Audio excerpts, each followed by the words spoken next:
लोकसभेकडे राज्यासह देशाचे लक्ष लागलेलं आहे। चौथ्या टप्प्यामध्ये या ठिकाणी जे आहे ते मतदान होणार आहे। 13 तारखेला मतदान होणार आहे आणि काही दिवसच प्रचाराचे राहिलेले आहेत। बीड सध्याला आपण बीड शहरात आहोत आणि बीडकरांच्या मनामध्ये नेमका खासदार कोण याचा आपण चाचपणी घेणार आहोत। भर बीडमध्ये आपण बसलो, काही नागरिक आता ऊन कमी झालेलं आहे आणि थोडासा विसावा म्हणून या ठिकाणी नागरिक बसले आहेत। आपण त्यांच्याकडनं काही प्रतिक्रिया जाणून घेणार आहोत। बीडच्या नागरिकांच्या मनात खासदार कोण? राष्ट्रवादीचे खासदार येतील। काय सांगताय आजोबा, तुमच्या मनात खासदार कोण असणार? आता कसं तसं तर काही सांगता येत नाही। आता अंदाज काही सांगता येत नाही तसं। आता वातावरण सगळं बदललेलं आहे सगळं। प्रत्येकजणचं कसं आहे, काही पक्षावर, काही उमेदवारावर, काही समाजाच्या याच्यावर प्रत्येक जणाची वेगवेगळे मत असतात। त्याच्यामुळं अंदाज काही लगेचच्या लगेच काही सांगता येऊ शकत नाही। समजा तुम्हाला काय वाटतं कुणाकडे जायला पाहिजे खासदारकी यंदा? आता खासदारकीचं काही तसं काही दृष्टीने बघायला गेलं तर विकासाच्या मुद्द्यावरचे जेव्हा आपण बघतो बीडचा विकास कितपत झालेला आहे आणि विकास होण्यासाठी कुणाच्या हातात गेलं पाहिजे खासदारकीचं? आता कसं आहे, कुणी आलं तरी काय तसं वातावरण पहिल्यासारखं कर राहतं। काही त्याच्यामध्ये काही सुधारणा काही झाल्यासारखे काही वाटत नाही काही असं। आता बघा ना बीडचा प्रश्न, पाणी आता 15 दिवस झालं पाणी नाही, 1 महिना झालं पाणी नाही, असं होतं। काय सांगताय, बीडचा खासदार कोण असायला पाहिजे असं तुम्हाला वाटतं? असं काय नाही, पण सध्या वातावरण बजरंग सोनवणे होऊ शकतात। कारण काय आहे तसं होण्याचं? नाही, ताईला दिले नाही, 10 वर्ष चान्स दिला त्यांना, पण लोकांच्या अपेक्षेप्रमाणे काही विकास झाला नाही पाहिजे तेवढा, व्हायला पाहिजे तेवढा नाही झाला। त्याच्यामुळे लोकांचा सध्या कल बजरंग सोनवणेच्या बाजूने आहे। काय आणखी नागरिक आहेत, आपण त्यांचं प्रतिक्रिया घेणार आहोत। काय सांगताय काका, बीडच्या जनतेच्या मनात कोण असेल खासदार आता यंदा? पंकजा मुंडे। भाजपने महाराष्ट्रामध्ये एवढी घाण केली भाजप पक्षानं की दुसरे पक्ष फोडून, परंतु बीड जिल्ह्याच्या विकासासाठी पंकजा असणं आवश्यक आहे। बीडच्या विकासासाठी, कारण त्यांना वारसा आहे, त्यांनी कामं केलेले आहेत आणि करीत राहणार आहेत। बजरंग बाप्पाची कुठेही ओळख नाही आणि त्यांना कोणी ओळखतही नाही। आणि जरी सत्तेत आले, जरी खासदार झाले, तरी भविष्य काय, त्यांना काय करू शकते? तर जिल्ह्यासाठी काहीही करायची त्यांची हे नाही, कारण वरती सरकार तर मोदीचंच येणार आहे। त्याच्यामुळं बीड जिल्ह्यासाठी पंकजाताई खूप आवश्यक आहेत आणि यावत अशी परमेश्वर चरणी प्रार्थना। आपण सध्याला मार्केटच्या एरियामध्ये आहोत, बरेच नागरिक वगैरे आहेत, आपण त्यांच्याकडनं पण आपण आढावा घेणार आहोत की नेमकं त्यांच्या मनामध्ये कोण असणार आहे खासदार यंदा। काका काय सांगताय, यंदा बीडच्या निवडणुका 13 तारखेला आलेल्या आहेत, खासदार म्हणून कुणाची प्रतिमा असेल आपल्या मनामध्ये? विकासाच्या ज्या मुद्द्यावर निवडणूक होणार आहे, ज्यांनी विकास केला त्यांना मतदान करू। बीडचा विकास झालाय का? मग आता विकास किती होणं आवश्यक आहे? विकास अजून झालेला नाही, जसा पाहिजे तसा झालेला नाही अजून। रेल्वेचं काम अधूर आहे, पाण्याची टंचाई आहे, विकासाला मतदान देऊ। आणखी काही नागरिक या ठिकाणी आहेत, चहाच्या स्टॉल आहे त्याच्या बाजूला थांबलेले आहेत, आपण त्यांच्या पण प्रतिक्रिया घेणार आहोत। यंदा आता कोण खासदार म्हणून आपण बघताय बीडचा? पंकजाताईच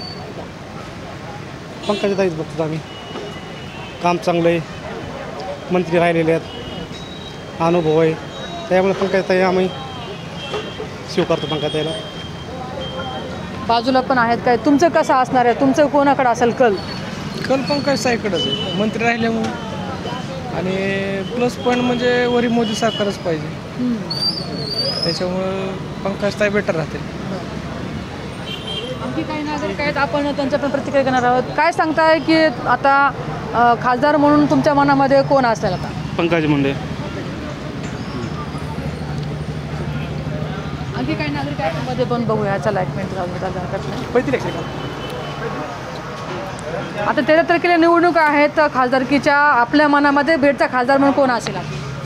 आता जनता सांगेन ते सांगेन, काय जनताच आहेत ना, जनता पण सगळ्या जनतेतूनच, तरी पंकजाताईचं आहे, बरं। पंकजाताईचं आहे।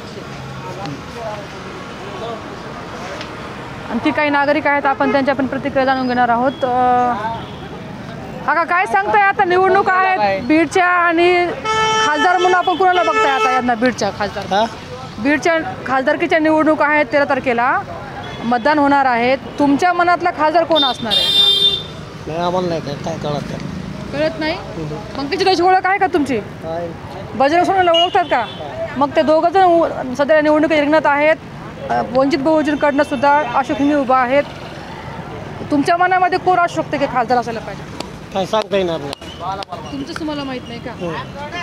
ठीक ठीक ठीक. काही आणखी नागरिक आहेत आपल्यासोबत. काका, आता बीडच्या खासदारकीच्या निवडणुका आहेत 13 तारखेला. आपल्या बीडकरांचा कल कोणाकडे आहे खासदारकीसाठी? कोण पसंत असेल?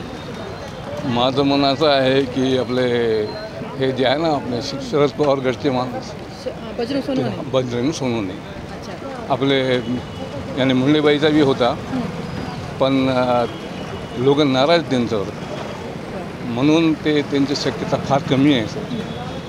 त्यामुळे मी ते आता आपले सोनवणे साहेबाचा जास्त मला चर्चा मी ऐकली लोकांकडून, ते मध्ये सोनवणे साहेब येणार. पण याच्या अगोदर प्रीतम मुंडे खासदार 2 टर्म राहिलेले आहेत, पंकजा मुंडे आमदार म्हणून राहिलेले आहेत, मंत्री राहिलेले आहेत.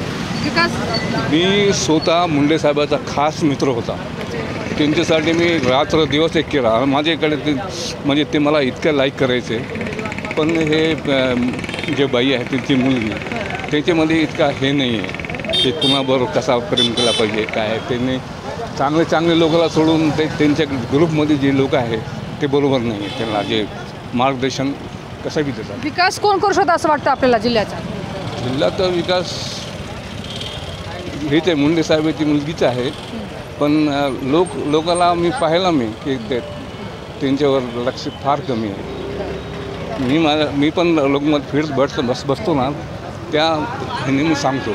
नाहीतर मुंडे साहेब माझे खास मित्र आहे, लय जवळचे मित्र, म्हणजे काय माझे लय चांगले माणसं होते त्यामुळे. आणखी काही नागरिक आहेत, आपण त्यांच्या प्रतिक्रिया जाणून घेणार आहोत की बीडच्या मनामध्ये कोण असणार आहे खासदार.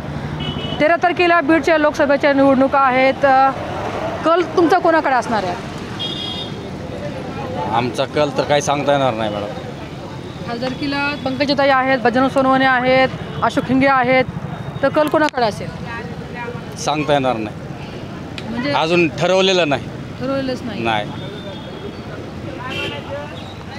आणखी काही नागरिक आहेत, आपण ज्येष्ठ नागरिक आहेत त्यांचे पण प्रतिक्रिया आपण घेणार आहोत की त्यांच्या मनामध्ये नेमकं खासदारकीच्या दृष्टीनं कोण विकास करू शकतो आणि कोणत्या मुद्द्यावरती सध्याला ते विचार करतायत. असा काका, 13 तारखेला आता निवडणूक आहेत खासदारकीच्या. बीडच्या खासदार म्हणून आपण कोणाला बघताय? काय सांगावं. पंकजा मुंडेची ओळख आहे? हो. बजरंग सोनवणेची ओळख हो, आहे? हो. अशोक हिंगेची ओळख आहे? होय, होय. हे तिघही रिंगणात उतरलेले आहेत हो. खासदारकीसाठी. हा. मग यंदाला खासदार म्हणून कोण बघताय बीडसाठी? आमचं मत का हां, तुमचं मत? ते बजरंग सोनवणे. बजरंग सोनवणे. हा हा. का पंकजाताई आता आहेत ना सक्षम म्हणून? काय काम नाही केलं कुठं, काय नाही हो. नुसता ओटा ठेवा दिसतोय त्यांचा मला. हा. काय सांगते काका, तुमच्या मनात कोण असणार आहे? बजरंग सोनवणे. बजरंग सोनवणे. बदल बघताय का? हो, बदल बघ. बीडचा विकास होईल असं वाटतंय का? मग होईल ना, का नाही झालं. ह्यांनी काय केलं, प्रीतमताईला 10 वर्ष दिलं, रेल्वे सुद्धा आणली नाही त्यांनी. मग काय विकास व्हायचा? रेल्वे ताई म्हणून ओळखलं तर त्याने रेल्वे सुरुवात केली. कशाची केली ना काय, स्वतःचा स्वार्थ मार्ग त्यांच्या घराणीशाही. हो. तर आपण पाहू शकता की निवडणुकीचा जो टप्पा, प्रवासाचा टप्पा जो आहे तो अंतिम झालेला आहे. आता शेवटचा टप्पा राहिलेला आहे. 13 तारखेला मतदान होणार आहे आणि बीड शहरामध्ये बीडवासियांचं म्हणणं काय आपण जाणून घेतलेलं आहे. 4 जूनला जो आहे तो रिझल्ट लागणार आहे आणि निकालात अंतीच आपल्याला कळणार आहे की नेमकं गुलाल कुणाला लागणार आहे. कॅमेरा पर्सन संजीव रायसह सुकेश नाईकवाडे, टाइम्स मराठी.